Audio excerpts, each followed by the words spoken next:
दोस्तों, जोधपुर एक गांव था। गांव में एक विक्रम नाम का व्यक्ति रहा करता था।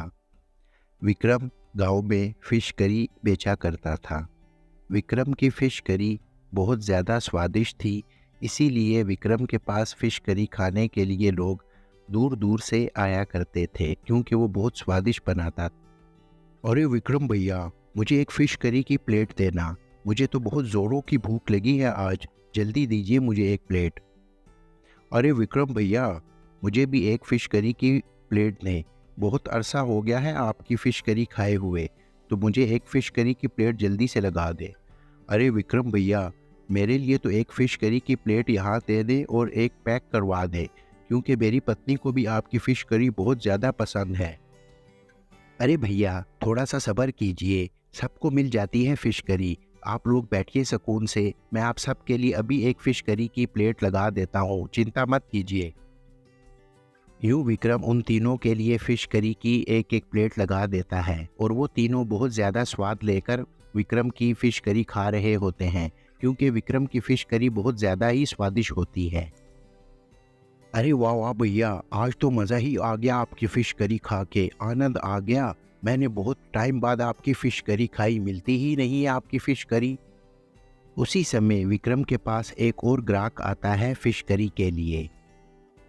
अरे विक्रम भैया, मुझे तो एक फ़िश करी की प्लेट आज हर हाल में चाहिए। 3 दिन हो गए हैं आपके पास आते हुए, लेकिन रोज़ ही आप मुझे मना कर देते हैं। मुझे आज फ़िश करी खानी है।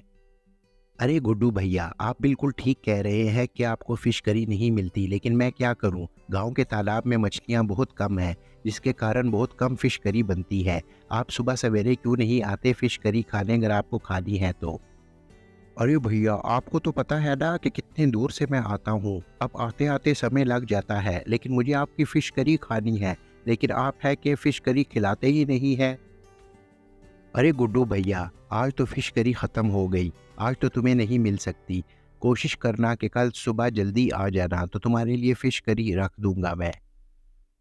अरे विक्रम भैया, आज आपके लिए बहुत ताज़ी मछली लाया हूँ। ये लीजिए, आप अपनी मछली ले लीजिए। अरे मछली तो तुम बहुत ताज़ा लाए हो, वो तो मुझे नज़र आ रहा है।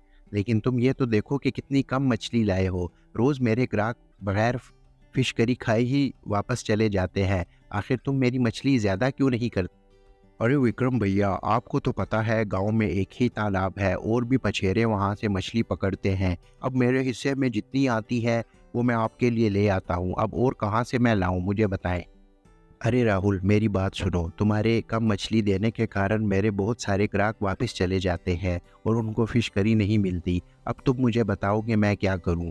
सब लोग कहते हैं कि हमने फ़िश करी खानी है, लेकिन मछली कम होने के कारण मैं ज़्यादा फ़िश करी बना ही नहीं पाता और हर आदमी नाराज़ होकर चला जाता है। आखिर इस समस्या का क्या हल निकाले? आखिर तुम ही बता दो।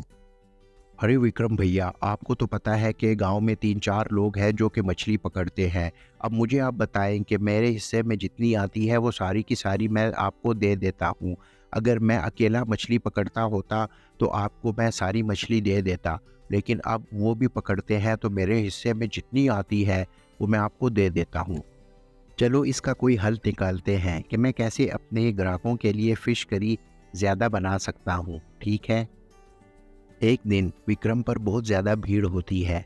हर कोई विक्रम की फ़िश करी लेना चाहता है।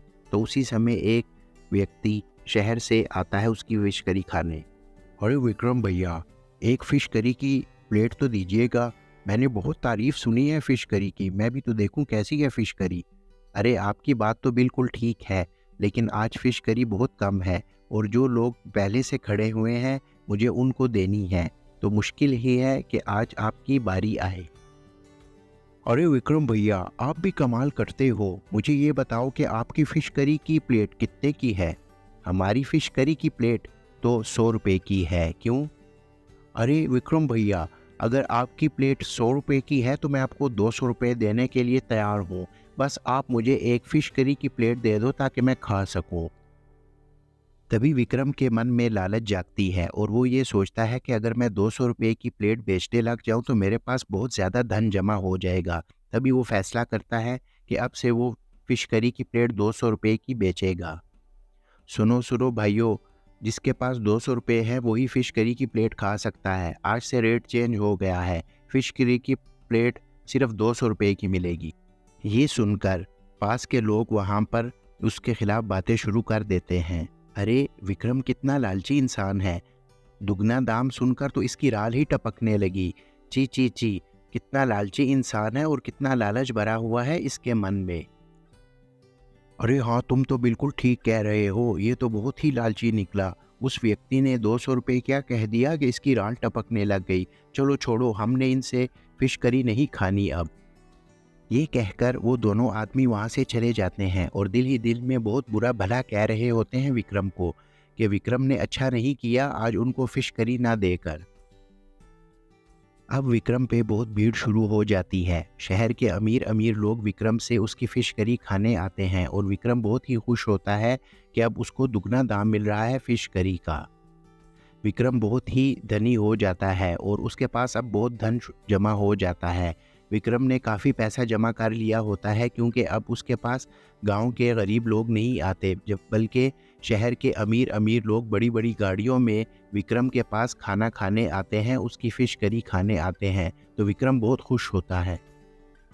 एक दिन विक्रम अपने ठेले पर खड़ा होता है कि उसी टाइम एक शहर से व्यक्ति आ जाता है और वो उसको कुछ सलाह देता है।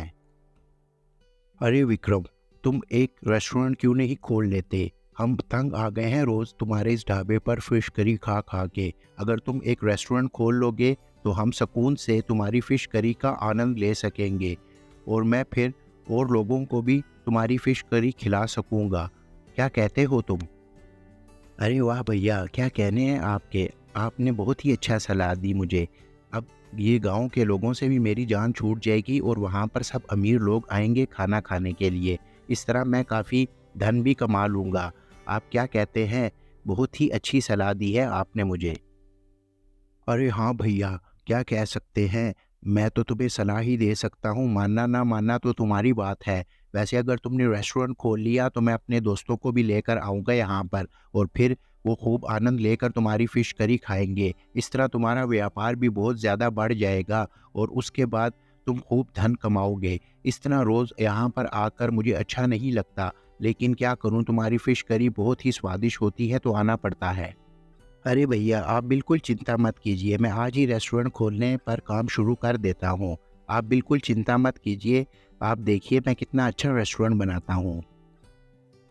अब विक्रम अपने लिए एक रेस्टोरेंट खोल लेता है और शहर के सभी लोग वहाँ पर खाना खाने के लिए आ जाते हैं और खूब आनंद लेकर वहाँ पर खाना खा रहे होते हैं।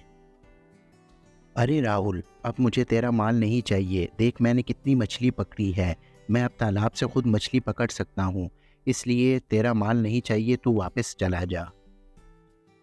अरे भैया, ये आपने क्या कर दिया? आपने इतनी मछली पकड़कर तो तालाब ही खाली कर दिया। आपको पता है इसका बहुत नुकसान होगा।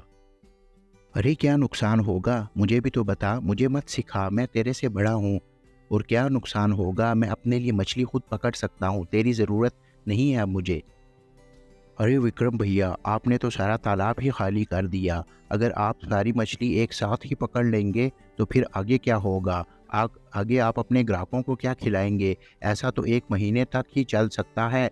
और मैं आपको बता दूं, आपके सर पे लालच सवार हो चुकी है और लालच का अंजाम तो हमेशा ही बुरा होता है। अरे मैं खुद देख लूँगा, तुझे चिंता करने की कोई ज़रूरत नहीं कि तालाब में मछली ख़त्म होती है कि नहीं। और हाँ, अब मेरे पास बहुत मछली है, अब मैं बहुत धन कमाऊँगा। 1 माह बाद विक्रम बहुत परेशानी में बैठा होता है अपने रेस्टोरेंट में कि उसी समय वहाँ पर उसका एक दोस्त आ जाता है उससे मिलने के लिए। अरे विक्रम, क्या बात है? तू क्यों इतना चिंता में बैठा हुआ है? क्या परेशानी है तुझे? मुझे भी तो बता। अरे क्या बताऊँ तुझे यार, मैंने तालाब से सारी मछलियाँ ही निकाल ली और पूरे तालाब को खाली कर दिया। अब वहाँ पर कोई मछली नहीं बची। अब मुझे समझ नहीं आ रही कि मैं अब ग्राहकों को क्या खिलाऊँगा। काश मैं राहुल की बात मान लेता और थोड़ी-थोड़ी मछली निकालता, तो मैं हमेशा अपने ग्राहकों को फ़िश करी खिलाता। अरे हाँ, तू सही कह रहा है कि लालच ने तुझे घेर लिया था। तेरा वो फ़िश करी का ढाबा ठीक था ना, जो अच्छा भला चल रहा था। राहुल ठीक कह रहा था तुझे कि सारा तालाब खाली ना कर, लेकिन तुझे तो लालच ने घेर लिया था। अब क्या हो सकता है? अब तो यही होगा कि तेरा रेस्टोरेंट बंद हो जाएगा। अगर तेरा फ़िश करी का ढाबा होता तो तुझे आज ये दिन ना देखना पड़ता और तू सभी को आहिस्ता-आहिस्ता फ़िश करी खिलाता। अरे हाँ, तू ठीक कह रहा है। अब तो हमारा फ़िश करी का रेस्टोरेंट बंद ही होगा। अब क्या हो सकता है, समझ नहीं आ रहा। उसी समय बहुत सारे ग्राहक विक्रम के पास फ़िश करी मांगने आ जाते हैं वहाँ पर। अरे विक्रम, ये मैं क्या सुन रहा हूँ कि आज हमें फ़िश करी नहीं मिल सकती। ये तुम्हारा स्टाफ क्या कह रहा है? समझ तो नहीं आ रही मुझे। अरे आज आपको फ़िश करी नहीं मिल सकती क्योंकि तालाब से मैंने सारी मछलियाँ ख़त्म कर दी हैं। अब वहाँ पर कोई मछली नहीं बची कि जिससे मैं फ़िश करी बनाकर आप लोगों को खिला सकूँ। अब क्या कर सकते हैं? अरे ये क्या बात हुई कि तुम्हारे पास फ़िश करी के लिए मछली ही नहीं है? अगर रेस्टोरेंट नहीं चला सकते थे तो खोला क्यों है? ख़्वाह-मख़्वाह हमारा वक़्त ज़ाया किया तुमने। अब विक्रम वहाँ पर परेशानी में खड़ा हो जाता है कि अब क्या होगा। तो दोस्तों, आपने देखा कि विक्रम ने लालच की और उसको लालच की सज़ा मिल गई। लालच की सज़ा हमेशा ही बुरी होती है क्योंकि किसी ने खूब कहा है, लालच बुरी बला है। हमें कभी लालच में नहीं आना चाहिए। तो दोस्तों, आपने देखा कि लालच हमेशा बुरी बला होती है। आपको आज की स्टोरी कैसी लगी हमें कमेंट सेक्शन में लाजमी बताइएगा और बेल आइकन को ज़रूर प्रेस कीजिए ताकि हमारे हर आने वाली वीडियो का नोटिफिकेशन आपको टाइम पर मिल सके। आप हमारे चैनल को लाजमी सब्सक्राइब कीजिए। दोस्तों, आप हमारे चैनल को सब्सक्राइब नहीं करते। हम आपके लिए बहुत मेहनत से ये वीडियोस बनाकर आपके लिए लाते हैं, लेकिन आप वीडियोस देखते हैं लेकिन चैनल को सब्सक्राइब नहीं करते। आप सबसे रिक्वेस्ट है कि आप हमारे चैनल को सब्सक्राइब कीजिए और साथ ही बेल आइकन ज़रूर प्रेस कीजिए ताकि हमारे आने वाली हर वीडियो का नोटिफिकेशन आपको टाइम पे मिल सके। तो दोस्तों, आपको आज की स्टोरी कैसी लगी? आप ये वीडियो अपने फ्रेंड्स एंड फैमिली के साथ लाजमी शेयर कीजिएगा। तो चलिए मिलते हैं फिर किसी नेक्स्ट स्टोरी में।